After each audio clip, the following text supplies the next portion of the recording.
Good morning all of you. सार्थक पहल बदलाव हमसे है, पुनः एक बार आप लोगों का स्वागत, हार्दिक अभिनंदन। और हम पढ़ रहे हैं मध्य प्रदेश में वन। मध्य प्रदेश में वन, कल के वीडियो में हमने पढ़ा वन परिक्षेत्र कितने हैं, वन मंडल कितने हैं, वन मंडल और 16 क्या चीज है, वन वृत्त। वन वृत्त सबसे बड़ा कौन सा है, खंडवा। सबसे छोटा कौन सा है, होशंगाबाद। सबसे छोटा होशंगाबाद। प्रजाति के आधार पर वन, साल, सागौन और अन्य, बांस व अन्य। साल, सागौन, बांस व अन्य। थोड़ा सा हमें इसमें पढ़ना था। सबसे पहले हम देखते हैं सागौन। क्वेश्चन इसमें से बनता ही है, न बने कोई बात नहीं, न बने कोई बात नहीं, लेकिन हमें लिखना तो है। अब कहां से लिखेंगे, कैसे लिखेंगे, क्यों लिखेंगे? ऐसे लिखना होता है कि वनों से संबंधित, मध्य प्रदेश के वनों से संबंधित कोई भी क्वेश्चन आए तो ये आपको लिखना है। तो इससे क्या हो जाएगा, सोने पे सुहागा, बहुत जरूरी होता है। तो सागौन, सागौन सबने देखा है, पेड़ देखा है या सिर्फ सागौन ही देखा है? पेड़ ही देखा है। पेड़ जब रहता है तब बड़ा खुश नजर आता है, बड़ा खुश नजर आता है, क्योंकि वो पेड़ है और उसके तब उसमें जान है? जैविक गतिविधियां वो कर रहा है, सिर्फ एक को छोड़कर। पौधे पूरी जैविक गतिविधियां करते हैं, सिर्फ एक को छोड़कर। हाँ जी, एक स्थान पे आना जाना नहीं। हाँ, वो स्थिर है, वो जड़ है, एक स्थान से दूसरे स्थान पर आ जा नहीं सकते। बाकी सारे चीजें एक स्थान से दूसरे स्थान पर आते जाते रहते हैं। बाकी सारी गतिविधियां, सांस लेता है, भोजन बनाता है, भोजन करता है, अपशिष्टों को बाहर निकालता है, सारी गतिविधियां जो जीव करते हैं वो सब के सब पेड़ पौधे भी करते हैं, मतलब जीवित है। जगदीश चंद्र बसु, जगदीश चंद्र बोस, इन्होंने पता लगाया था पौधों में भी क्या होता है, जीवन होता है। पौधों में भी जीवन होता है। एक प्रिया जैसी अड़ियल बोलती है कि नहीं होता, नहीं होता। बोलते नहीं होता है, बोलते कैसे? बोलते यदि पौधों में जीवन है तो ये जहर लो और पौधे के ऊपर डालो, यदि वो खत्म हो जाएगा तो समझेंगे कि उसमें जीवन है। अब वो जहर डाला पौधे के ऊपर, पौधा खत्म ही नहीं हुआ। तो जगदीश चंद्र बसु बोलते हैं कि ये जहर मैं भी पी लेता हूँ, मैं भी खत्म नहीं होऊंगा, क्योंकि जो असर पौधों पे असर नहीं, जो जहर पौधों पे असर नहीं करेगा वो मेरे ऊपर भी असर नहीं करेगा, मतलब इंसान के ऊपर भी असर नहीं करेगा। मतलब पौधा असली है, इंसान असली है, नकली क्या है, जहर। कि वो जहर नहीं है। यदि जहर है तो किसी भी जीव जंतु पे असर करेगा तो पौधों पर भी असर करेगा। ये किसने बताया, जगदीश चंद्र बस। और उन्होंने बोला पौधों में भी जीवन होता है। तो पौधों की बात कर रहे हैं, सागौन क्या बोलते हैं, एक बड़ा नजदीकी शहर है हमारा, शहर यहाँ से बैतूल से जब हम हरदा जाते हैं, हरदा जिले में ही पड़ता है, और टिमरनी, टिमरनी है। टिमरनी शब्द इस सागौन से ही बना है। मतलब ऐसा नहीं है कि सागौन को काट काट के टिमरनी लिखा है, वो नहीं बोल रहा हूं मैं कि सागौन से बना है। क्या है, टीक, टीक। सागौन को क्या बोलते हैं, टीक। और टीक से जो कारखाना चलता है उसे बोलते हैं टिम्बर। उसे क्या बोलते हैं, टिम्बर इंडस्ट्री, टिम्बर इंडस्ट्री, सागौन उद्योग। तो उससे नाम बना है टिमरनी, टिमरनी, क्योंकि बैतूल के आसपास, खंडवा, हरदा के आसपास पूरा सागौन का जंगल है और वहां पे कारखाने हुआ करते थे, तो इसलिए उसका नाम क्या पड़ गया, टिमरनी। तो एक नाम क्या बताया मैंने सागौन का, टीक, टीक की लकड़ी, है ना। बार बार किताबों में लिखा हुआ आता है टीक की लकड़ी। हम लोग सोचते हैं कि ये किसी दूसरे गोले से आया हुआ पौधा होगा, पेड़ होगा, हमारे यहाँ का नहीं है, लेकिन टीक यानी क्या होता है, सागौन।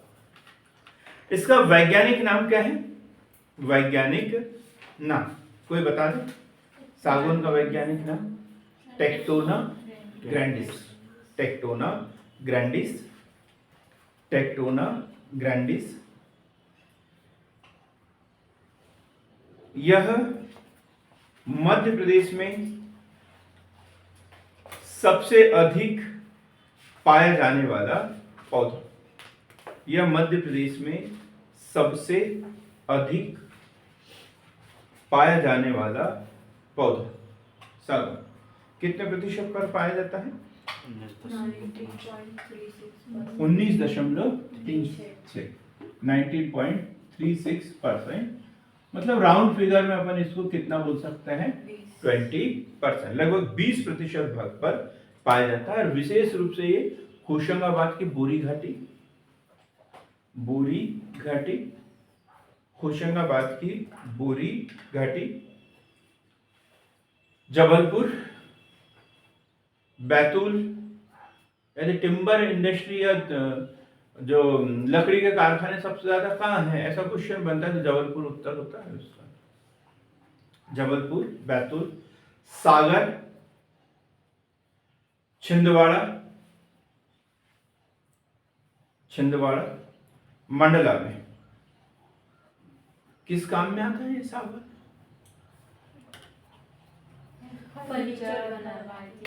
दरवाजे को क्या बोले?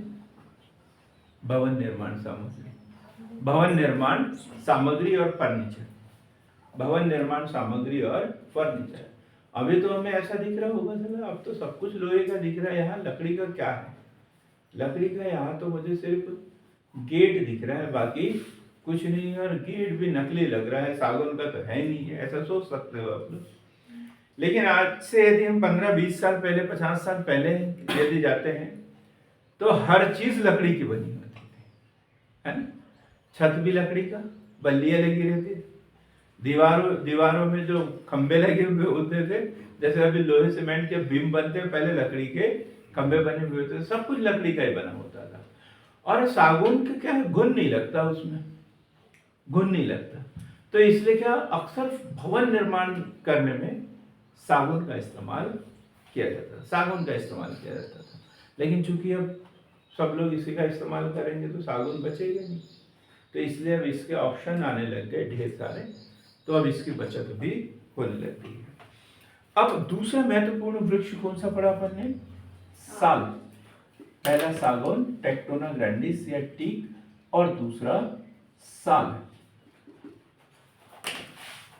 साल बड़ा कंफ्यूज करने वाला क्वेश्चन बना था एक बार। साल के वृक्ष से क्या बनता है? Sleeper, railway sleeper. अब देखो रेल की जो पटरियां होती है उसके नीचे अभी लोहे के ही वो एंगल है मोटे मोटे, पहले लकड़ी के दिखते थे, वो सब कैसे बनते थे? सागौन से। रेल के अंदर जो सीट बनी हुई होती थी वो लकड़ी की होती थी, अब वो भी कैसे बनती थी? सागौन से बनती थी, स्लीपर। ठीक है, तो अब क्या हो गया इसमें? इसका उपयोग वहां लोहे का हो गया, स्टील का होने लग गया, कम हो गया। तो ये पूछा गया था एक बार क्वेश्चन 2012 के पीएससी में, सागौन की साल की लकड़ी से रेलवे स्लीपर बनाने का कारखाना किस जिले में है? किस जिले में?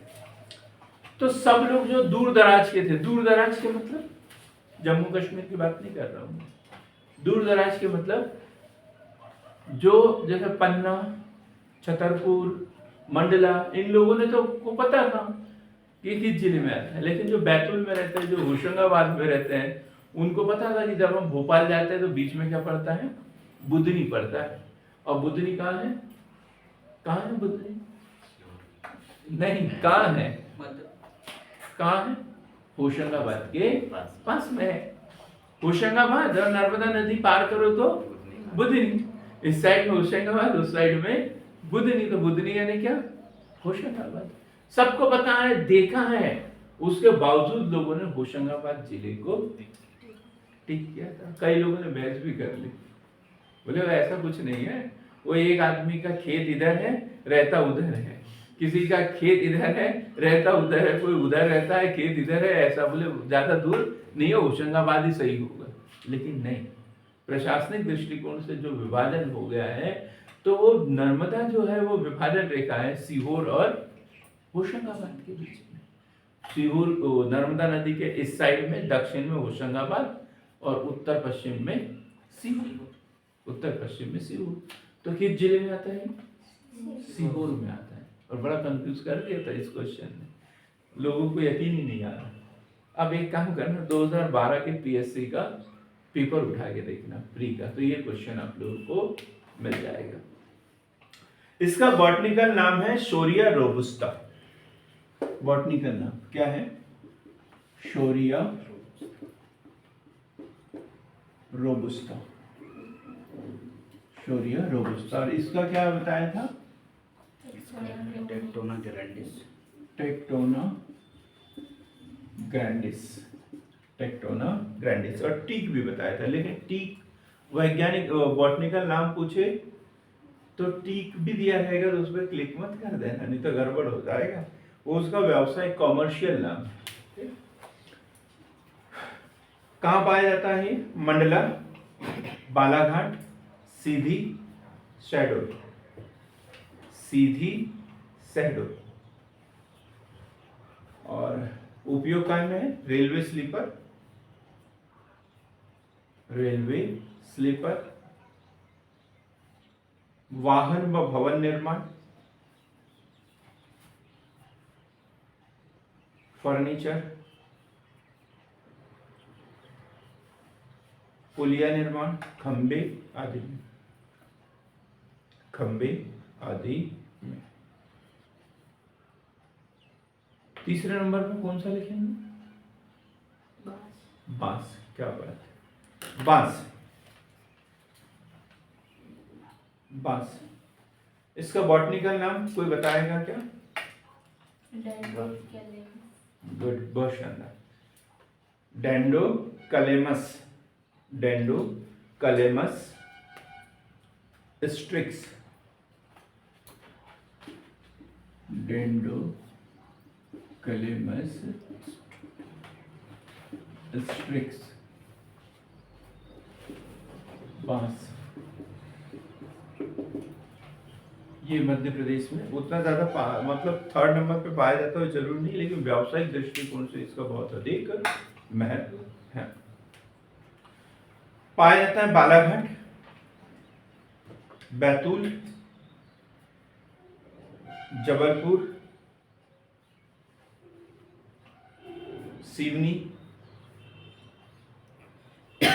मंडला, सागर, भोपाल। बालाघाट, बैतूल, जबलपुर, सिवनी, मंडला, सागर, भोपाल। क्या उपयोग आता है इसका? वर्षा, बांस का हाँ,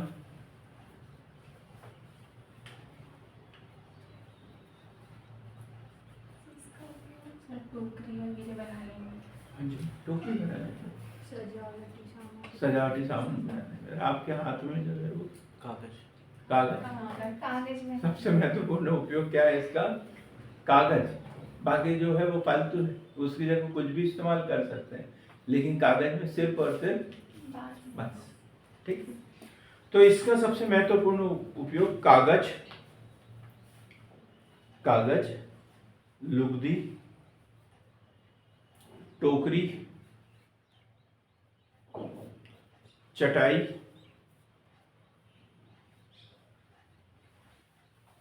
मचान, मचान। क्या होता है मचान? नहीं, आपका नाम बताओ एक बार। निकिता सूर्यवंशी। निकिता सूर्यवंशी, बड़ा अच्छा नाम है, अब याद हो जाएगा मुझे। निकिता है। मचान, ये इनको बताओ होगा, सरिता को। सर वो ऐसा बनाते हैं, मतलब ऊपर जैसे ये घर है, हाँ जी, ऊपर चढ़ाते हैं। ये घर है, मुझे पता है। हाँ,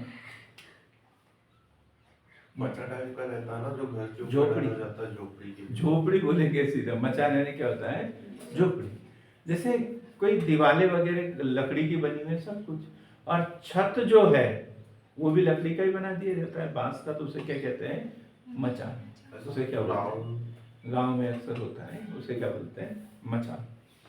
मचान, छप्पर आदि बनाने में, छप्पर आदि बनाने में।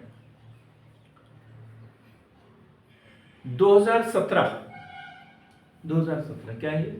जब वन रिपोर्ट आई थी 2017, 2019, 2021, कब से बन रही है? 1987 से। 1987 से। तो जो 2017 की वन रिपोर्ट थी उसके अनुसार मध्य प्रदेश सर्वाधिक बांस उत्पादक राज्य है।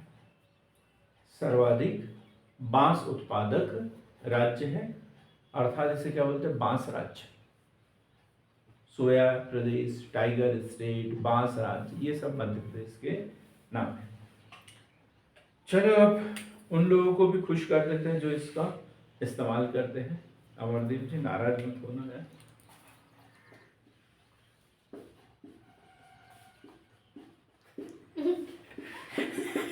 बड़े खुश हो गए, मुझे लगा नाराज हो गया, खुश हो गए। तेंदुपत्ता, बड़ा तेंदुपत्ता मध्य प्रदेश में बड़ी राजनीति भी होती है इसके ऊपर। तेंदुपत्ता नीति बनी हुई है ना? इन व्यवसाय में लगे हुए जो परिवार है उनके बच्चों के लिए कस्तूरबा योजना और ये ढेर सारी जो है छात्रवृत्ति योजनाएं, ढेर सारा कुछ सरकार करते रहते हैं। डिटेल में पढ़ेंगे जब हम छात्रवृत्ति योजनाएं पढ़ेंगे। तो तेंदुपत्ता क्या बनता है इससे? बीड़ी। तेंदुपत्ता से क्या बनती है? बीड़ी। राज्य में लगभग 250 बीड़ी कारखाने कार्यरत हैं। बीड़ी कारखाने कार्यरत हैं। मैं जब 97-98 से भोपाल में था, वहाँ किराए से रहते थे, तो कुछ परिवार ऐसे थे वो जाते थे सुबह, और वो जो कारखाना था वहाँ से वो पत्तों के बंडल दे देते थे, उसको धागे की रील देते थे और तंबाकू दे देते थे, और इनको शाम को जितने पत्ते मिलते थे ना उतनी बीड़ी बना के बंडल बांध के देना होता था उनको। देखो कितना बड़ा व्यवसाय है ये, है? व्यवसाय तो है, लोगों को इनकम भी प्राप्त हो रही है, और इसके कारण पूरक उद्योग भी ढेर सारे चलते हैं। कौन से पूरक उद्योग हो सकते हैं? बीड़ी उद्योग के कौन कौन से पूरक उद्योग हो सकते हैं? सबसे पहले तो हॉस्पिटल। गुड, यही पूछना चाह रहा था मैं। कौन से? हॉस्पिटल, दवाई उद्योग, आयुर्वेदिक, होम्योपैथिक, एलोपैथिक, सभी प्रकार के जो टेक्निक है, यहाँ तक के कि रिश्तेदार, उनको बड़ा अच्छा मौका मिल जाता है। क्योंकि हमारे यहाँ जब अंग्रेज भारत से छोड़ के गए थे ना, तो वो बोले कि भारत की क्या खासियत है। वहाँ किसी पत्रकार ने इंटरव्यू लिया होगा, तो बोले क्या खासियत है यहाँ वहाँ की? तो बोले वहाँ का हर व्यक्ति एक डॉक्टर है बोले, और एनी टाइम टी टाइम, कोई भी समय वहाँ का चाय का टाइम है, और वहाँ का हर व्यक्ति क्या है? एक डॉक्टर है। यदि किसी को बोल दिया मुझे सर्दी लग रही है, तो कोई बोलेगा अदरक वाली चाय पी ले, ये पी ले, वो पी ले, वो दुनिया भर की बातें बता देते हैं। तो ऐसे रिश्तेदारों को भी बोलने का मौका मिल जाता है, और पीना बीड़ी, और खांस ये कर वो कर, दुनिया भर की बातें सुनाने का मौका दे। कितनी अच्छी चीज बीड़ी, कितने लोगों को बेनिफिट मिलता है उससे, है? और निष्क्रिय धूम्र प्रदूषण होता है, निष्क्रिय प्रदूषण होता है इससे। अब ये निष्क्रिय धूम्र प्रदूषण कैसा हो गया? कैसा हो गया, है? आप तो बीड़ी नहीं पीते, सिगरेट नहीं पीते, आप लोगों में से कोई नहीं पीता, और यदि मैं पी रहा होता है यहाँ पे, तो धुआं तो सबको बराबर बराबर मिलेगा ना। ज्यादा आपको मिलता। हाँ, मिलता तो सही है, मिलता तो सही। मैं यहाँ से धूम्रपान करके चल जाता, आपको थोड़ा सा मिल जाता उसका हिस्सा। दूसरा कोई आता वो धूम्रपान करके चल जाता, आपको थोड़ा सा हिस्सा मिल जाता, ज्यादा किसके पास? यही तो होता है, यही होता है। ये पर्यावरण प्रदूषण का मैटर ही बड़ा गंदा है, करता कोई है और उसके परिणाम सबको भुगतना पड़ता है। इसलिए आम जन जागृति होना बहुत जरूरी है। नहीं तो हमने कुछ नहीं किया है, हमने कुछ नहीं किया, फिर भी हमें उसके परिणाम भुगतना पड़ता है। इसलिए तो पर्यावरण जैसे मुद्दों पर हर व्यक्ति को जागरूक होना बहुत जरूरी है। तो तेंदुपत्ते के बारे में पढ़ लिया अपन ने। लगभग 260 बीड़ी के कारखाने, लगभग 260 बीड़ी के कारखाने हैं, और इसमें सर्वाधिक कारखाने सागर में। सागर, नाम ही सागर है, सागर, टीकमगढ़,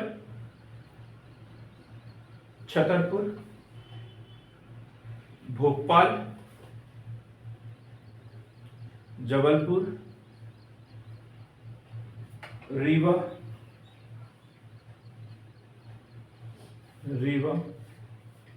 सीधी, सैडो, रीवा, सीधी, सैडो। उपयोग तो पता है, बीड़ी उद्योग में इसका उपयोग होता है। अब हम बात कर रहे हैं, एक पौधा होता है खैर,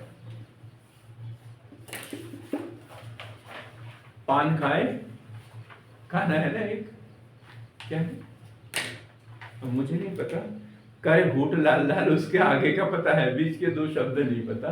पान खाए नहीं पता, करे होठ लाल लाल। तो खैर क्या बनता है इससे? कत्था, कत्था बनता है खैर, खैर वृक्ष। तो इसका उपयोग कत्था, पैंट, मतलब रंग की बात कर रहे हैं, कत्था, पैंट, चर्म शोधन, चर्म शोधन। आप कोई गलत मत समझ लेना, चर्म शोधन क्या होता है, नहीं तो सब लोग लेंगे और बोलेंगे चलो इससे गोरा हो लिया जाए या स्किन को साफ कर लिया जाए। वो शोधन नहीं है। जो जिन जानवरों की खाल निकाल दी जाती है ना, अब वो खाल को ऐसे ही रखा रहेगा तो सड़ जाएगा वो, है। तो इसलिए उससे जो डेड स्किन वगैरह जो है, जो ऊपर जो रोए बाल वगैरह होते हैं, वो साफ करने के लिए इसका उपयोग किया जाता है। फिर उसको सुखा लेते हैं, फिर वो सबसे मजबूत चीज बन जाती है। उससे फिर जूता, चप्पल, पर्स, बेल्ट, ढेर सारी उपयोगी चीजें बनती हैं। वैसे तो हम उससे बड़े दूर रहते हैं, फिर उसी हाथ में घड़ी बंधी रहती है बेल्ट वाली, और उसी से हम खाना खाते रहते हैं। वैसे चमड़े से हम कितनी नफरत करते हैं, लेकिन जब उसकी खूबसूरती बढ़ जाती है तो फिर हमें उससे कोई दिक्कत नहीं। तो हम बात कर रहे हैं क्या की खैर। तो इससे क्या, कत्था, पैंट, चर्म शोधन, औषधि में, औषधि में उपयोग, औषधि में उपयोग। और हमने उद्योग तो पढ़ा था इसका, बानमोर है, शिवपुरी, बानमोर। शिवपुरी में बानमोर कहाँ पर है? मोरैना। मोरैना क्यों बोलते हैं उसे? मोर के कारण, बहुत अधिक मोर पाए जाते हैं, इसलिए उसे मोरैना कहते हैं।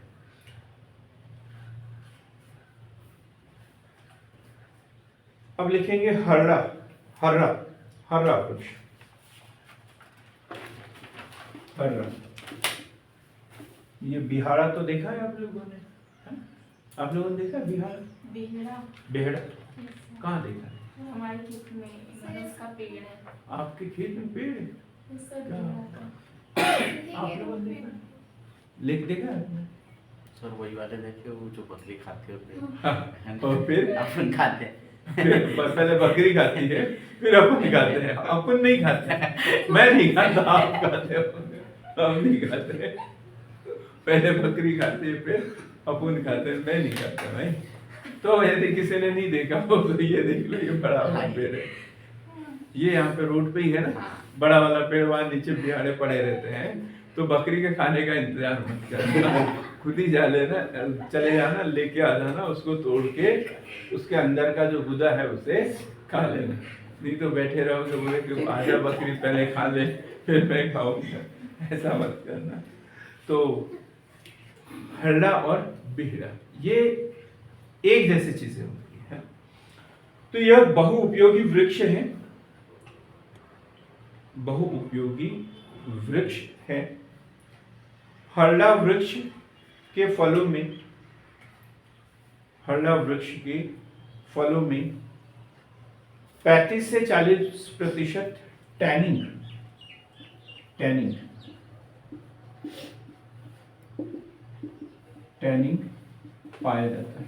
कितना? 35 से 40% टैनिंग पाया जाता है। टैनिंग का क्या उपयोग होता है?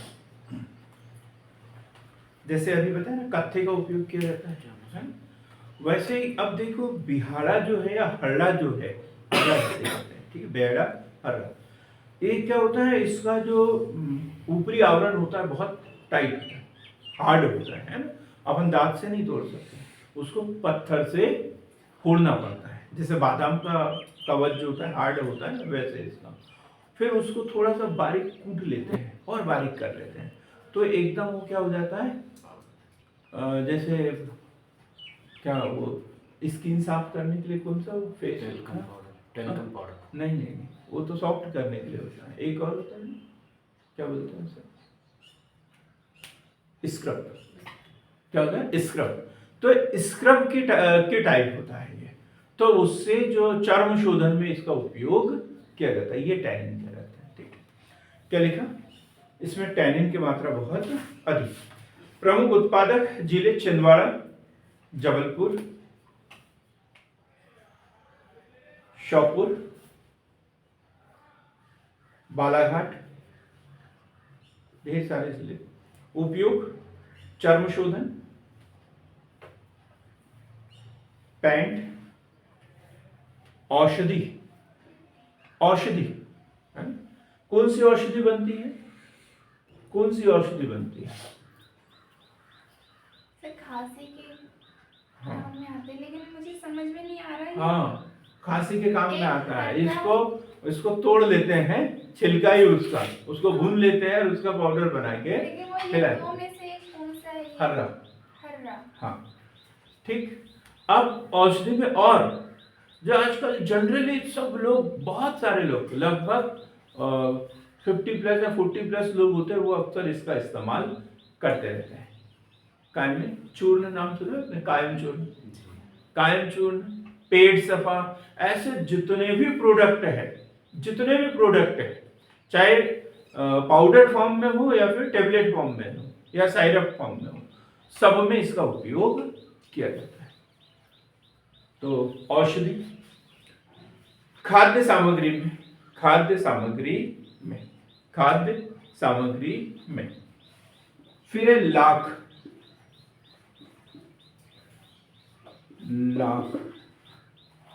लाखा महल तो याद आ गया। किसने बनाया था लाखा महल? महाभारत में पांडवों गुड। महाभारत में कौरवों ने बनाया था, पांडवों के विरुद्ध गौरव ने बनाया था। उनकी लाख जो रहता है वो चूड़ियों की जैसा बहुत जल्दी जलने वाला रहता है, जल्दी जलने वाला होता है ना। चूड़ियां लाख से ही बनती है, इसलिए तो लाख की चूड़ियां बोलते हैं। राजस्थानी लोग पहनते हैं वो लाख की चूड़ियां है। वो महिलाएं देखेंगे यहाँ तक वो सफेद सफेद चूड़ियां पहनी रहती है, वो लाख की चूड़ियां होती हैं। तो हम लाख की बात कर रहे हैं। लाख कैसे प्राप्त होता है ना, तो इसे हम गोंद जैसा पदार्थ भी बोल सकते हैं। तो मध्य प्रदेश में पलाश, घोंट, कुसुम, बेर के वृक्षों और अरहर के पौधों से प्राप्त होती है। विशेष प्रकार का कीड़ा पाया जाता है इसके ऊपर, और कीड़े के कारण होती है। उस कीड़े का नाम मुझे अभी याद नहीं आ रहा, किसी को पता हो तो बता दो। अमरदीप, मैंने बताया है लेकिन जी फिर से बोलिए। मैंने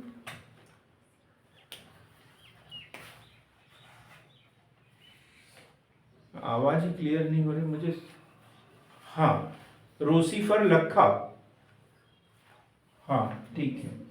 और हाँ, एक काम करना आप, है ना, इसका मैसेज कर देना मैडम, इसमें है ना, ग्रुप में मैसेज भी कर देना, ठीक है। हाँ, हमने कुछ अलग टाइप से पढ़ा है इसे। अब हम लिखेंगे लाख बनाने का कारखाना कहाँ पर है? उमरिया जिले में। ये क्वेश्चन बहुत बार पूछा है, इतना सरल क्वेश्चन, लेकिन पीएससी पूछ लेता है। लाख बनाने का कारखाना लाख बनाने का कारखाना है। कहाँ पर है? उमरिया जिले में। उमरिया जिले में। उमरिया जिले में। लेसीफर लक्का है ना ये नाम, लेसीफर लक्का। और भी एक दूसरा नाम भी है इसका, वो मुझे अभी याद नहीं आ रहा, लेकिन अभी इसी से काम चला लेते हैं। एक बड़ी अच्छी कहावत है ना, कौन सी कहावत है मुझे तो याद नहीं है, अर्जुन को याद आ रही होगी।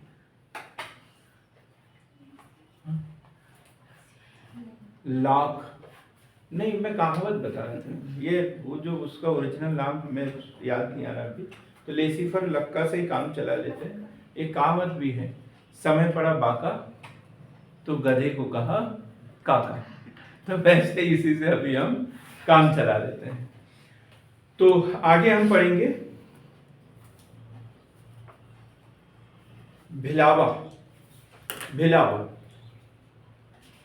भिलावा हमारे बीच में देखा है, हमारे तरफ ही उसके गांव में एक मोहल्ला का मोहल्ला ही है। मोहल्ला ही है, मोहल्ला का मोहल्ला ही है। उनका काम होता है जंगल से ये भिलावा तोड़ के लाना। ये इस तरीके की उसकी आकृति होती है ना। ये जो होता है पूरा येलो पार्ट होता है, येलो, और सामने कैसा होता है? एकदम ब्लैक। जब घर में पापड़ बड़ी वगैरह बनाते हैं ना, तो काला वाला पार्ट उसमें तोड़ के डाल देते हैं ताकि किसी की नजर न लगे। जब किसी बछड़े वगैरह का, गाय के बछड़े वगैरह का जन्म होता है ना, तो उसके गले में भी एक भिलवा कौड़ी और वो उसके गले में लटका देते हैं ताकि किसी की नजर न लगे। तो नजर उतारने के रूप में इसका इस्तेमाल किया जाता है। कुछ नहीं है, नजर उतारने के लिए इस्तेमाल क्यों किया? नजर उधर तो उतरती नहीं है। इसका जो तेल कोई छेड़ता नहीं है, फिर जिसके गले में होता है, जिसके आसपास होता है ना, उधर ही वह बिलवा है, उसके पास जाना मत। ये है दरअसल उसका रोल। बाकी नजर वजर कुछ उतरती है नहीं। लेकिन इसका यदि तेल यदि जरा सा भी हमारे स्किन पर लग जाए तो पूरी स्किन गलने लग जाती है, उससे बड़े बड़े फोड़े हो जाते हैं, गलने लग जाते हैं। तो बोलते हैं इससे नजर उतरती है। सीधा सा क्या है, वैज्ञानिक कारण क्या है? कोई इसके डगर जाता नहीं है। कोई वो जो छोटा सा बछड़ा होता है ना गाय का, छोटा सा, जब 2, 3, 4 महीने का है तब तक कितना प्यारा लगता है वो एकदम। तो कोई भी उसको गले लगाएंगे, पकड़ लेंगे, उठा लेंगे, लेकिन जैसे ही वो देखेंगे दूर रहो इससे, इससे कुछ गड़बड़ हो सकता है, इसलिए कोई उसके पास जाता नहीं। तो पहनने वाले को कोई दिक्कत नहीं होती है हाँ? उसमें? क्या? जिसने पहना है, हाँ, उसको कोई दिक्कत नहीं होती है? भाई उसने पहन लिया, उसने पहन लिया, डर तो देखने वाले को लगता है? तो उसमें वो उसकी शक्ति बड़ी होती है ना। वो जानवर है बेचारा, अब वो बोल नहीं सकता। जैसे पेड़ चल नहीं सकता, जानवर बोल नहीं सकता, पेड़ भी नहीं बोलता। हाँ? पेड़ भी नहीं बोलता। हाँ, हम यही सोच रहे थे। हाँ, आप यही सोच रहे थे कि पेड़ बोलता नहीं है। चलो, लेकिन ये सभी जीवों में क्षमता नहीं है ना। हमने जैविक गुण बोला था, तो ये तो ढेर सारे जीव है जो ऐसे बोलते नहीं। तो अब हम बात करेंगे भिलावा की। तो भिलावा वृक्ष बहुउपयोगी वृक्ष है। क्या क्या किस किस काम में आता है भिलावा? शाही बनाने के काम में आता है, ठीक है। तेल बनता है इससे, तेल का उपयोग रोड वोड बनाने में भी इसका इस्तेमाल किया जाता है। और इसकी जो क्या बोलते हैं, गोड़म्बी बोलते हैं उसे, और कुछ बोलते होंगे। ये जो छिलका हटा देते हैं ना, ये काला वाला जो छिलका हटा देते हैं, तो दिल से बहुत गोरा है ये। स्किन इसकी काली है लेकिन दिल से बहुत ही गोरा है, बहुत ही ज्यादा गोरा है एकदम। नारियल का अंदर वाला पार्ट है ना, उस तरीके से गोरा रहता है। और इतना पौष्टिक आहार माना जाता है, कम से कम 2000 रुपए किलो के हिसाब से। सब सूखे मेवे में सबसे महंगा है ये, सबसे महंगा, ठीक। लेकिन वो जो छिलका है वो सुरक्षा कवच है उसका, है ना। लेकिन कुछ लोग इसी व्यवसाय में लगे हुए हैं। उनका काम क्या है? उन छिलकों को उतारना, छिलकों को उतारना। फिर वो छिलके होते हैं, उसका तेल निकाल लेते हैं। और जो जो बीच का जो गिरी है, गुदा है, उसको वो बेच देते हैं, उसको वो बेच देते हैं। ठीक, क्लियर हो गया? महुआ तो सबको पता है, महुआ महुआ इससे क्या बनता है? शराब। शराब बनता है। आपको बड़ा अच्छे से याद है ना? हम तो गलत सोचते थे, हम सोचते थे कि इससे महुआ फ्रूटी बनती है। क्या बनती है? फ्रूटी, महुआ फ्रूटी, है ना? एक्चुअली क्या है, हमारा जो क्वेश्चन था अभी जो पढ़ा हमने प्री के लिए, तो 2-3 ही लाइनें थी कि वैज्ञानिक नाम सागौन का, साल का और बांस का, फिर ये कारखाने, बाकी ये मेंस का क्वेश्चन है। मेंस का क्वेश्चन है, इंटरव्यू में भी पूछा गया है, मुझसे पूछा गया था बैतूल में क्या चल रहा है आजकल, तो इसी के बारे में पूछा गया था। अरे यार, बोले वहाँ तो एक बड़ी इंडस्ट्री चल रही है, बहुत सारे लोगों को रोजगार मिला है। मैं सोच रहा कौन सा शक्कर कारखाने के बारे में पूछ रहे, काय के बारे में पूछ रहे हैं। तो ये क्या है, वनोत्पाद उद्योग बोलते हैं इसे, वनोत्पाद उद्योग। और ये बैतूल जिले में बहुत, जैसे ये महुआ, महुआ मध्य प्रदेश में, अचार है ना, बिलावा, ये सब बैतूल जिले में बहुत अधिक है। देखो हम जब छोटे छोटे गांवों में चल जाते हैं, इधर भीमपुर भैंसदेई साइड में, तो महुए के सीजन में सब लोग घर से बाहर ही दिखते हैं। रोड पर देखो बड़े बड़े पत्थर रखे रहते हैं, वो महुए के जो फल रहते हैं, महुए के फल, उससे उसका छिलका रोड पर ही उतारने का काम, गुल्ली जिसे बोलते हैं, गुल्ली एकत्रित करना, अचार एकत्रित करना, यही उनके रोजगार का साधन है। तो बड़ा क्वेश्चन बनता है 11 नंबर वाला। तो हमें जब वनों से प्राप्त होने वाले लाभ लिखिए, वनों से प्राप्त होने वाले लाभ, ऐसा बड़ा क्वेश्चन बन जाएगा। तो हम अंदाजे से कितना लिखेंगे, हमें कोई एग्जैक्ट फैक्ट भी उसमें डालना पड़ेगा। बराबर फट से अपन 2 भाग में डाल देंगे, प्रत्यक्ष और अप्रत्यक्ष। प्रत्यक्ष लाभ ये सब कुछ जो आज हमने पढ़े, सागौन से, साल से, ये प्रत्यक्ष लाभ है। अप्रत्यक्ष जैसे वर्षा करने में सहायक है, हमें क्या पता है ये वर्षा करने में सहायक है, लेकिन अप्रत्यक्ष रूप से बोला गया है। ठीक, अब उसी प्रकार जलवायु प्रदूषण को रोकते हैं, जलवायु प्रदूषण को रोकते हैं। कल हमने पढ़ा था कि कौन से, वो ज्वारीय सुनामी से हमारी रक्षा करती है, सुनामी से रक्षा करती है। ऑक्सीजन चक्र बनाने में सहायक, ऑक्सीजन चक्र बनाने में सहायक है। तो ये सारे लाभ हमें पता होने चाहिए, नहीं तो लोग वही लिखते हैं हरियाली होती है, ये होती है, वो होती है, 2 पेज वही शब्द बार बार रिपीट करते चल जाते हैं और ओम नमः शिवाय खत्म हो जाता है, कोई मतलब नहीं है ऐसा लिखने से। अब हम पढ़ेंगे मध्य प्रदेश के राष्ट्रीय उद्यान एवं अभ्यारण्य। राष्ट्रीय उद्यान एवं अभ्यारण्य, कितने राष्ट्रीय उद्यान है मध्य प्रदेश में अभी? कितने राष्ट्रीय उद्यान है मध्य प्रदेश में? कोई भी बता सकता है, जिसके पास किताब खुली है वो भी बता सकता है। 11। आपके पास तो किताब नहीं खुली है।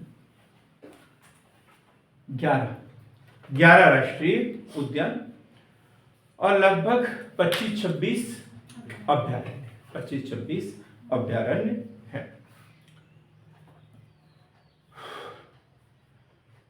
वन्य जीव संरक्षण अधिनियम, ये क्वेश्चन बार बार पूछा जाता है। वन्य जीव संरक्षण अधिनियम 1974 चेक कर लो, वन्य जीव संरक्षण अधिनियम। क्वेश्चन है, मध्य प्रदेश में वन्य जीव संरक्षण अधिनियम कब से लागू है? तो कब से है? 1974 से। मध्य प्रदेश में वन्य जीव संरक्षण अधिनियम कब से लागू है? तो 1974। अब प्रश्न है, राष्ट्रीय उद्यान क्या है? राष्ट्रीय उद्यान और दूसरा वन्य जीव अभयारण्य, दोनों को हमें पढ़ना है। वन्य जीव अभयारण्य, राष्ट्रीय उद्यान और वन्य जीव अभयारण्य, ये राष्ट्रीय उद्यान में लिखेंगे। ये ऐसे आरक्षित क्षेत्र होते हैं जिनमें सभी प्रकार की मानवीय गतिविधियां प्रतिबंधित होती हैं। प्रतिबंधित, 1972 भारत के हाँ, प्रतिबंधित होती है। यहाँ पशु चराई पर प्रतिबंध होता है।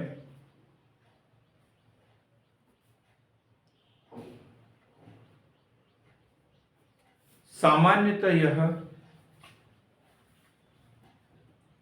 आरक्षित वनों में बनाए जाते हैं। आरक्षित वनों में बनाए जाते हैं।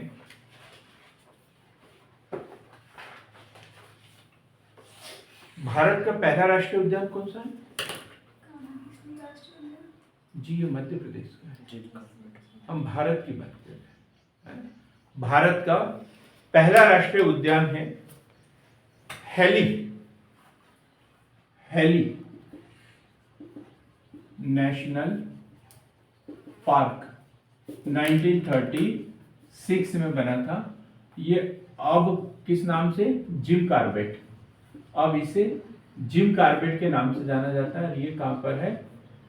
उत्तराखंड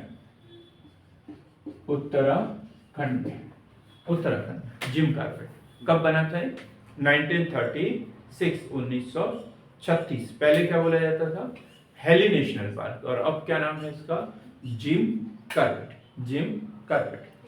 देखो, रामगंगा हो गया। हाँ, रामगढ़। ऊपर एक लाइन मैंने बोल दी थी, उससे थोड़ा सा कंफ्यूजन होगा आप लोगों के मन में कि मैंने एक लाइन बोल दी, मध्य प्रदेश में वन्य जीव संरक्षण अधिनियम कब से लागू है? 1974 से। लेकिन संसद ने यह अधिनियम कब बना था? 1972। वन्य जीव संरक्षण अधिनियम की बात करें तो 1972 में बना था, लेकिन मध्य प्रदेश में कब से लागू है? 1974 से। दोनों में याद रखना बराबर, नहीं तो उतने से कारण गड़बड़ करके आ जाओगे। और वो क्वेश्चन पूछने की ज्यादा संभावना है। वन्य जीव संरक्षण अधिनियम कब बना था?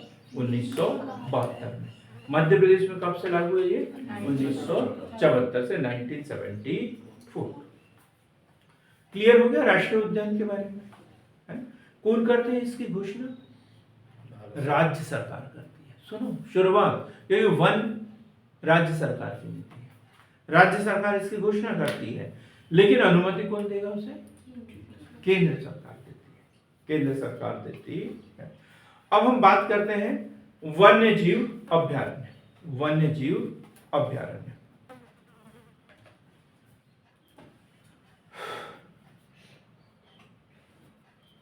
यह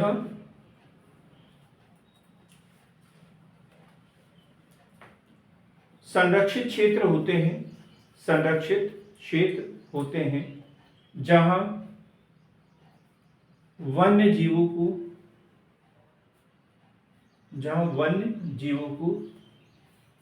प्राकृतिक एवं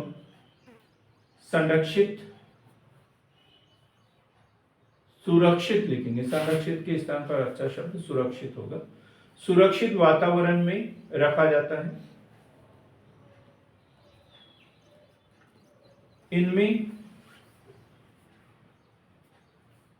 मानवीय गतिविधियों को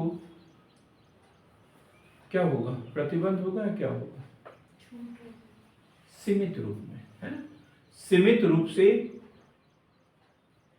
रूप से अनुमति दी जाती अनुमति दी जाती है।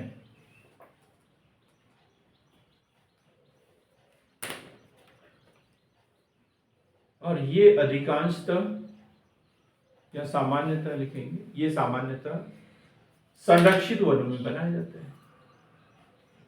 प्रशासन के आधार पर वनों को कितने भागों में बांटा गया है? 3, आरक्षित, संरक्षित और अवर्गीकृत। तो सामान्यतः आरक्षित वनों में क्या? राष्ट्रीय उद्यान, और संरक्षित वनों में अभयारण्य बनाए जाते हैं।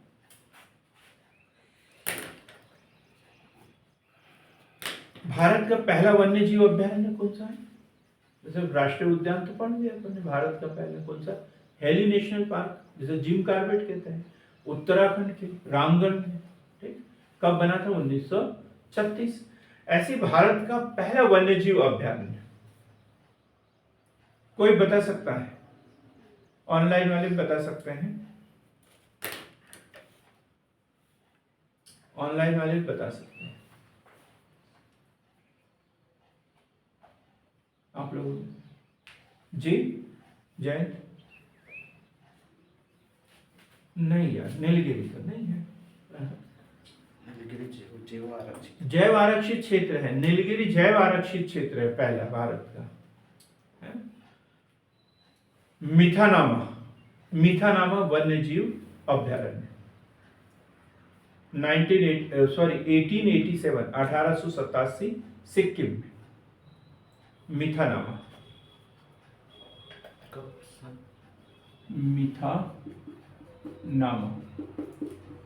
1887 सिक्किम। कहां पर? सिक्किम में, अंग्रेजों के शासनकाल में।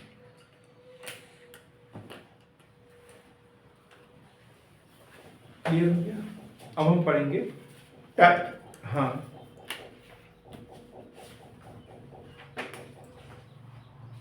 क्या? हाँ जी बोलिए। हाँ बोलिए, हाँ बोलिए ना madam.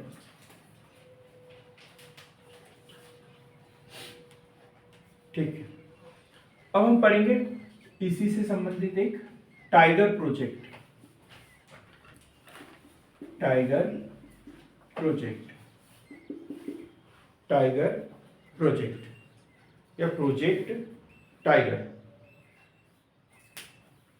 Project tiger.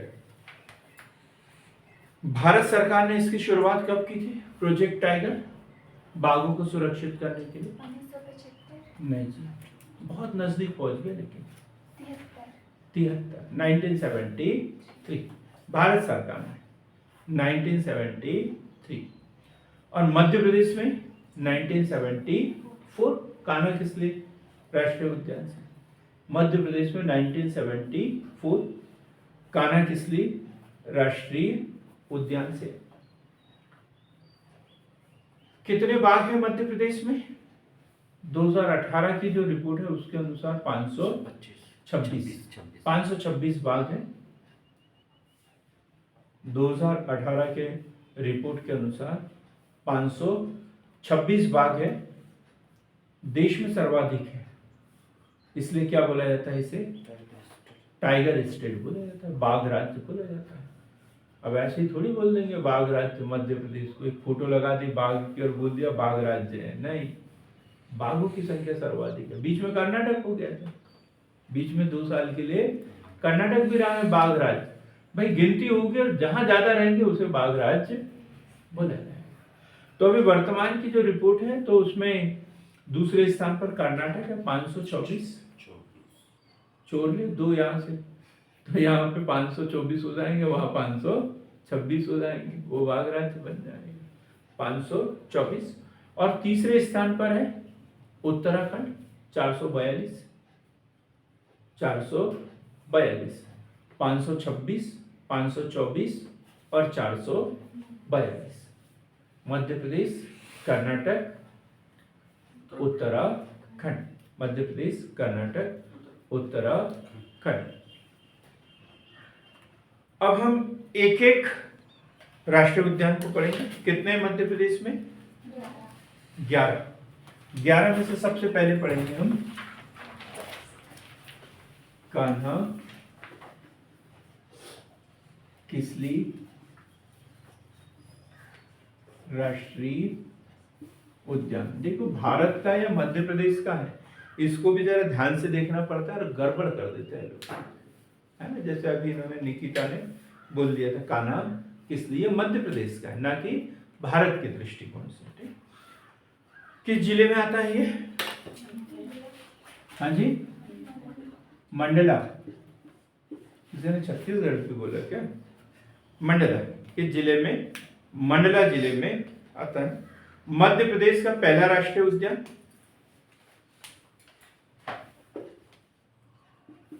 Madhya Pradesh का पहला राष्ट्रीय उद्यान, साथ ही क्या है ये सबसे बड़ा, कितना वर्ग किलोमीटर? 940 वर्ग किलोमीटर। इसका क्षेत्रफल कितना है? 940 वर्ग किलोमीटर, 940 वर्ग किलोमीटर। फिर देखेंगे हम मध्य प्रदेश के दक्षिण वाले पार्ट में ये कान्हा किसली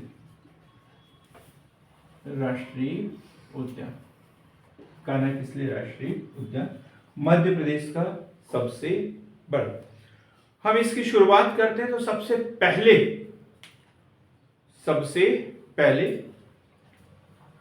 1933 क्या बनाया था इसे? 1933 में अभय वन, 1933 अभय वन, 1952 अभ्यारण्य, 1955 राष्ट्रीय उद्यान। कौन कौन से सन बताए मैंने इसके?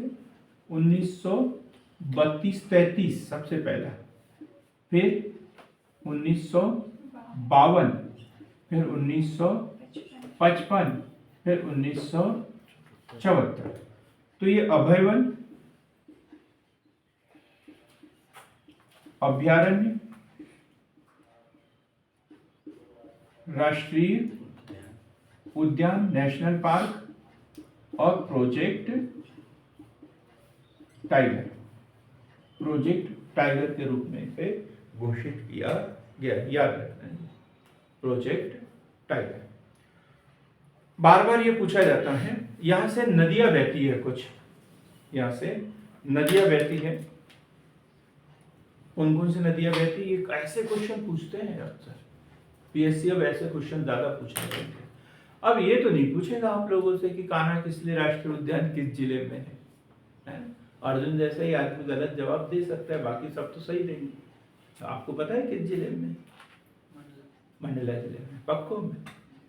ठीक है, ले चलना मुझे, सबूत तो वही जाके पता चलेगा, है? तो यहाँ जो नदियाँ बहती हैं वो है बंजर, हालू और सुपर्ण नदियाँ। बंजर, हालू, सुपर्ण नदियाँ। बंजर, हालू, सुपर्ण नदियाँ यहाँ पर बहती हैं। कौन कौन सी? बंजर, हालू, सुपर्ण नदियाँ। मध्य प्रदेश का पहला राष्ट्रीय उद्यान, मध्य प्रदेश का पहला राष्ट्रीय उद्यान जहां पर हवाई पट्टी है।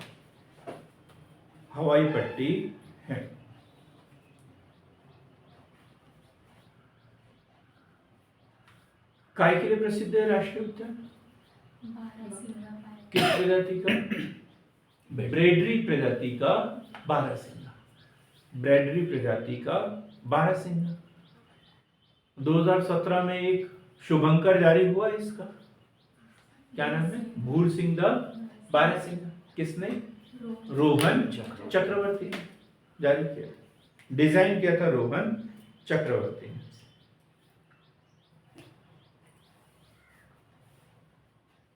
रोहन चक्रवर्ती।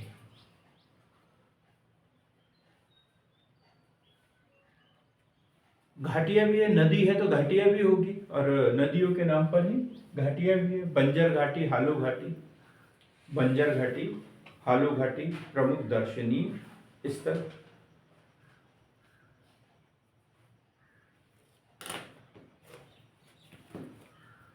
एक राष्ट्रीय उद्यान इसके ऊपर में है, यहाँ पर उमरिया जिले में।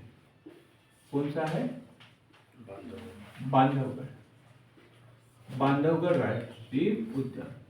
तो इसको ऐसा जंगल गलियारा योजना के माध्यम से इसको जोड़ दिया है।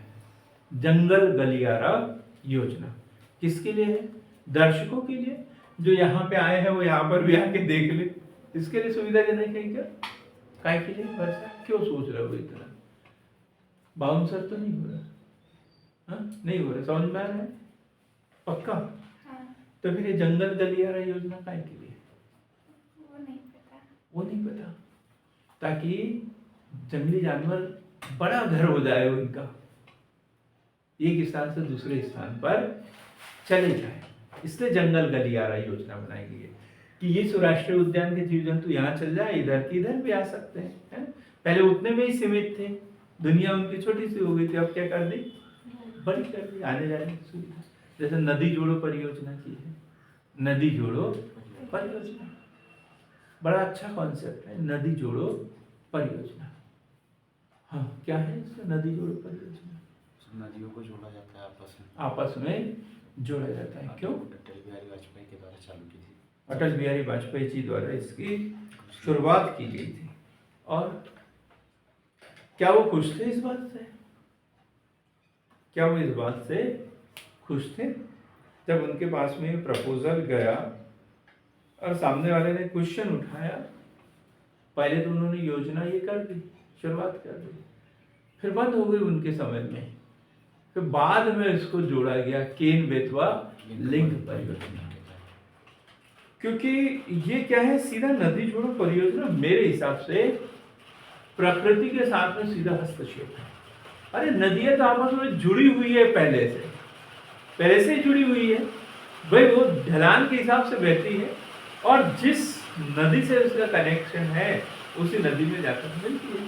ऐसी कोई नदी है कि जो सिर्फ अकेली ही रहती है, मैं नहीं, दूसरी नदी बगल में आ गई तो मुड़ गई बात, नहीं, ऐसा कभी होता है क्या? नहीं, तो फिर जोड़ने की जरूरत क्या है?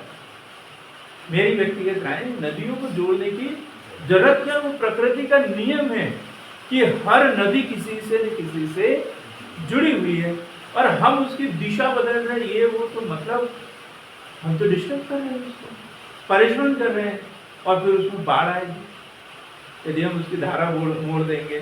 ढलान के उधर बहना उसका स्वभाव है, और उसको विपरीत दिशा में मोड़ देंगे, तो फिर कुछ ना कुछ तो हमें दुष्परिणाम उससे देखने को मिलेंगे। अभी उत्तराखंड में देखते हैं ना, बिल्डिंगें कैसे धसकती है, वैसे नदी जोड़ो योजना के परिणाम भी ऐसे हो सकते हैं, क्योंकि हम प्रकृति के साथ खिलवाड़ कर रहे हैं। हमें यदि कुछ करना ही है नदियों के लिए, तो क्या करें? जहाँ वो बहते बहते जा रही थी, कहीं कचरा कंकड़ या मिट्टी वगैरह कहीं बहुत जम गई हो, रास्ता बाधित हो रहा हो, तो उसको हम खाली करें, उसको हम खाली करें। हमने क्या किया? अपने परिवहन के साधनों के लिए वहाँ छोटे छोटे पुल बना दिए, उसको संकीर्ण कर दिया, तो उसको पुल को बहुत ऊंचा कर दे और नदी को बहने दे अपने स्वतंत्र रूप से। ये काम हम कर सकते हैं, लेकिन हमने क्या किया है? उसके ऊपर ढेर सारा कुछ अनाप शनाप तोप दिया है, और बोलते हैं कि नदी जोड़ो। गलत, गलत कॉन्सेप्ट ही हमारा ये गलत है। तो हम बात कर रहे थे घाटियों की। कौन कौन सी घाटी इसमें? हालो घाटी, बंजर घाटी, हालो घाटी, बंजर घाटी, और जंगल गलियारा योजना के तहत, जंगल गलियारा योजना के तहत कानाकिसली तथा बांधवगढ़ राष्ट्रीय उद्यान को जोड़ा गया है, जोड़ा गया है, जोड़ा गया है।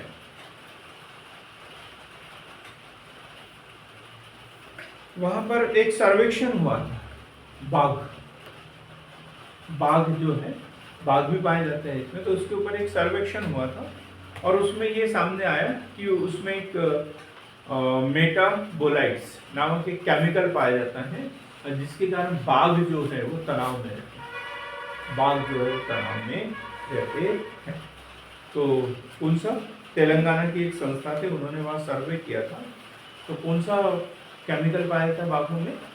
मेटाबोलाइट्स, मेटाबोलाइट्स नामक केमिकल पाया जाता है जिससे बाघ तनाव में रहते हैं। अब हम पढ़ेंगे पेंच राष्ट्रीय उद्यान। पेंच,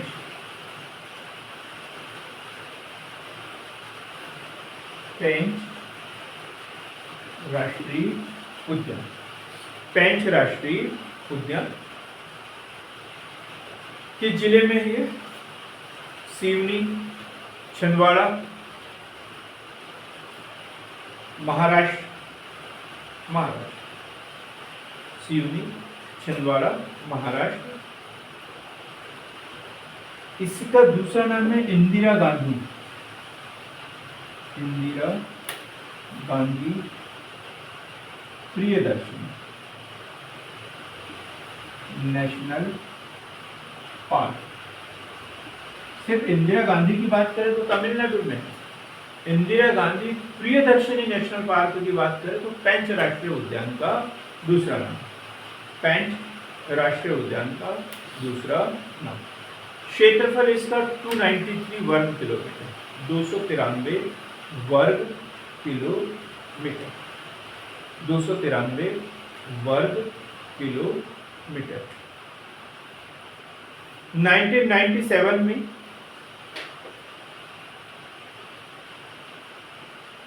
इसे अभ्यारण्य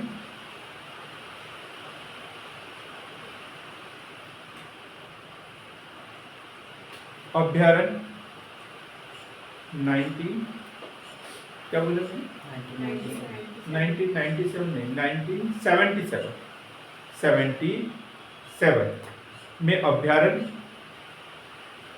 1977। इसमें थोड़ा सा कंफ्यूजन है, थोड़ा सा कंफ्यूजन है।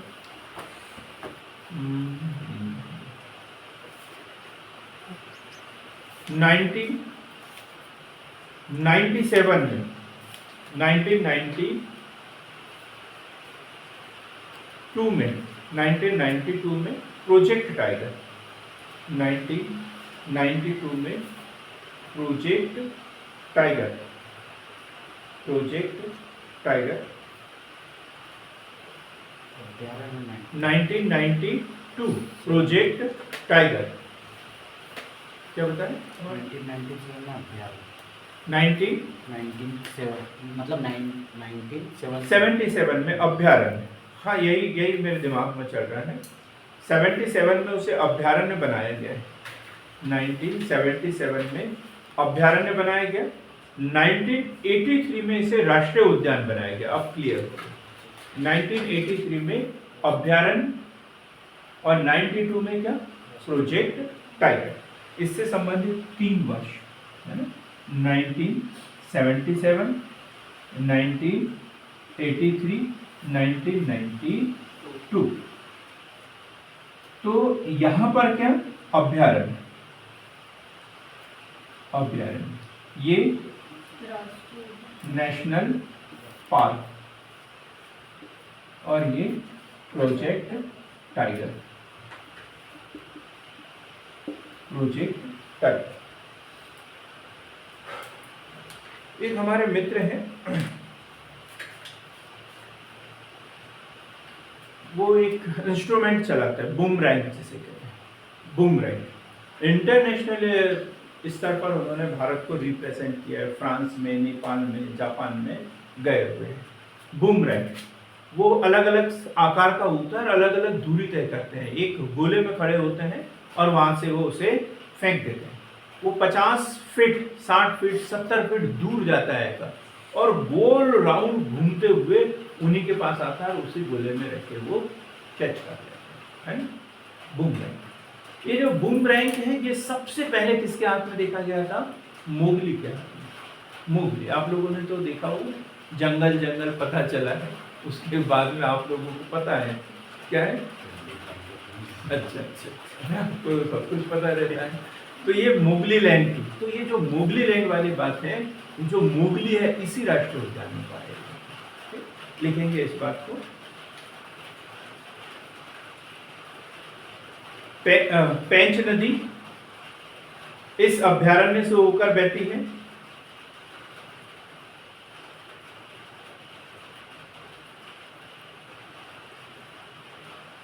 इस अभयारण्य के आसपास रुडयार्ड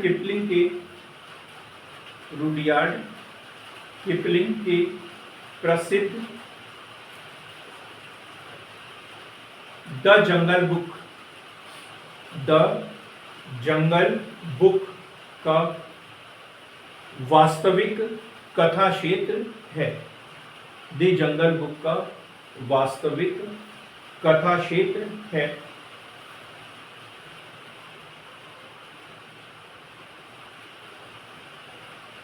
इस द जंगल बुक ये भी पूछ लिया जाता है। किस राष्ट्रीय उद्यान से वास्तविक का कहाँ संबंध है? पेंच राष्ट्रीय उद्यान से। किसने लिखा है ये? Rudyard Kipling. और इस राष्ट्रीय उद्यान में मोगली लैंड तथा वाटर राफ्टिंग सुविधा उपलब्ध है। कौन सी नदी बहती है यहाँ से? पेंच नदी बहती है। पेंच नदी बहती है। इस क्षेत्र का वर्णन अकबरनामा में मिलता है। अकबरनामा, आपको पता होगा अकबरनामा किसने लिखा है? अबुल फजल ने लिखा है। उसका एक पार्ट है आईने अकबरी और अकबरनामा, अबुल फजल ने लिखा है। क्लियर हो गया? कौन सा राष्ट्रीय उद्यान पढ़ा अपन ने? पेंच राष्ट्रीय उद्यान।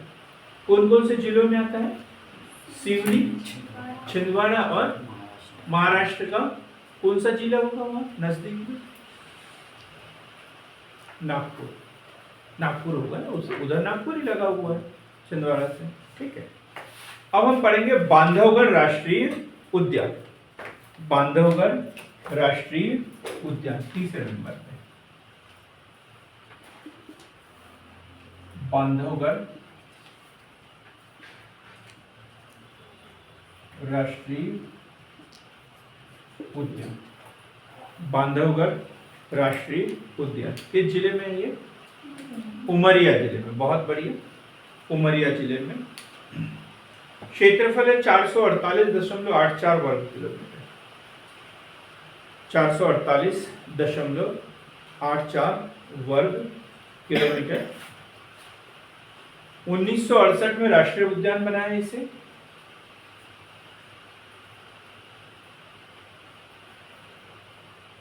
और 1993 में प्रोजेक्ट टाइगर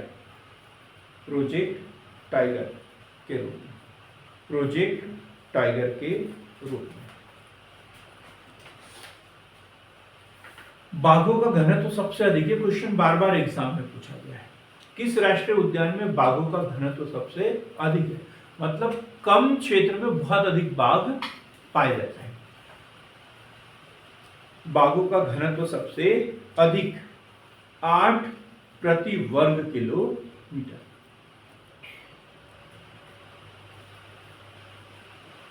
एक वर्ग किलोमीटर में कितने बाघ मिल जाते हैं? 8 बाघ मिलते हैं। 8 बाघ मिलते हैं। 32 पहाड़ियों से घिरा हुआ, ये क्वेश्चन में पूछा जाता है।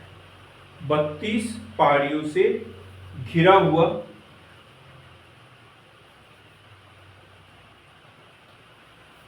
बघेल राजाओं की शिकार स्थली।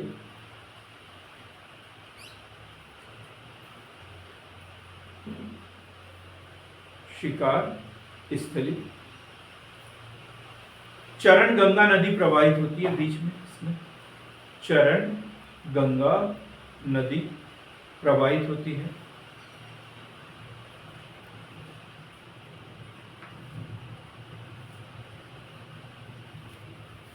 संस्कृत अभिलेख यहां पर है इस राष्ट्रीय उद्यान में, संस्कृत अभिलेख।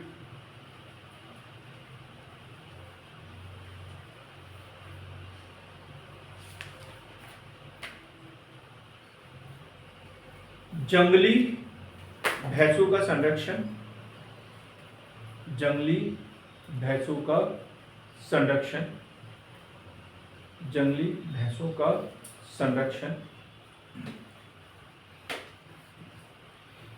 सफेद बाघ के लिए प्रसिद्ध, सफेद बाघ के लिए प्रसिद्ध। अक्सर पूछा जाता है सफेद बाघ, तो हम क्या लिखते हैं, रीवा में लिखते हैं। लेकिन इस राष्ट्रीय उद्यान में भी सफेद बाघ पाए जाते हैं, सफेद बाघ पाए जाते हैं। इसके बाद हम पढ़ेंगे संजय राष्ट्रीय उद्यान, संजय राष्ट्रीय उद्यान, संजय राष्ट्रीय उद्यान।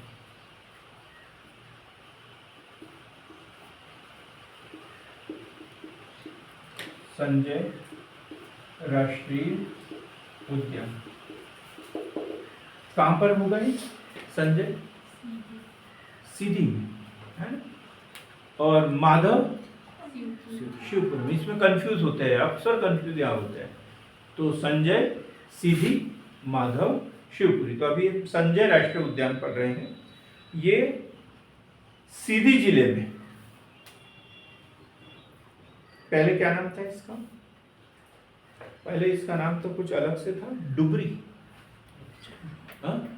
जबलपुर में नहीं, अब वो छत्तीसगढ़ में चला गया। ये बंटवारा हुआ ना 2000 में, तो इसका बड़ा पार्ट कहाँ चला गया? छत्तीसगढ़ में चला गया है। तो लिखेंगे सीधी जिले में है, अधिकांश हिस्सा छत्तीसगढ़ राज्य में चला गया। पूर्व में इसका नाम डुबरी था, डुबरी था। 1981 में 1981 में 1981 में राष्ट्रीय उद्यान के रूप में स्थापित किया।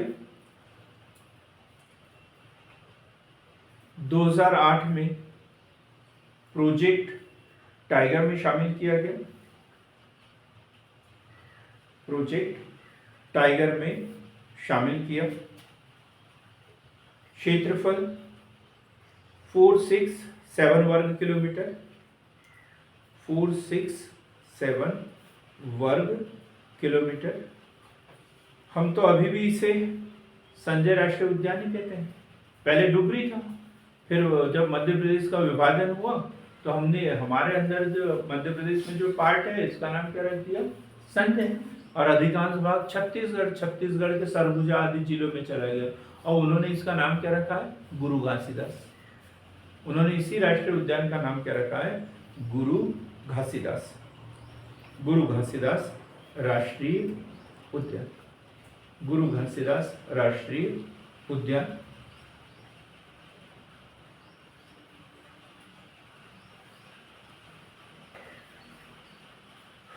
कौन सी नदी बहती है यहां से? एक नदी बताया था, बनास नदी। बनास नदी यहां से प्रवाहित होती है, बनास नदी। बनास नदी यहां से प्रवाहित होती है। अब आज एक और राष्ट्रीय उद्यान पढ़ेंगे, फिर बाकी का पार्ट हम कल पूरा करेंगे। वह माधव राष्ट्रीय उद्यान, माधव राष्ट्रीय उद्यान, माधव राष्ट्रीय उद्यान। माधव राष्ट्रीय उद्यान कहां पर है? शिवपुरी जिले, शिवपुरी जिले में। 1958 में स्थापित किया गया इसे, 1958 1958 माधव राष्ट्रीय उद्यान 1958 355 वर्ग किलोमीटर 355। और दो अब महत्वपूर्ण क्वेश्चन जो किसी भी एग्जाम में पूछे जाते हैं, मध्य प्रदेश लेवल के एग्जाम में अक्सर ये क्वेश्चन पूछे जाते हैं, बड़ा फेवरेट टॉपिक है पीएससी का। तो राष्ट्रीय राजमार्ग 3 आगरा मुंबई राष्ट्रीय राजमार्ग इस राष्ट्रीय उद्यान से होता है। हाँ हाँ जी, राष्ट्रीय राजमार्ग 3 आगरा मुंबई, आगरा से मुंबई इस राष्ट्रीय उद्यान के बीच से गुजरता है। एक भवन भी है यहाँ पर,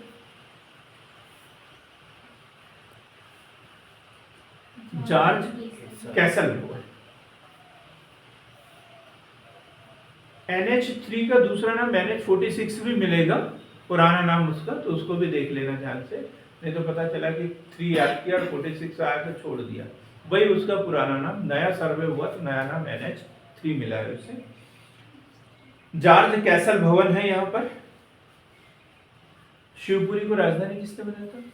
माधवराव सिंधिया जी ने। तो ये ग्वालियर के महाराजा की शिकार स्थली रही है। ग्वालियर के महाराजा की शिकार स्थली रही है। मनिहार नदी प्रवाहित होती है यहाँ से, मनिहार नदी, मनिहार नदी प्रवाहित होती है।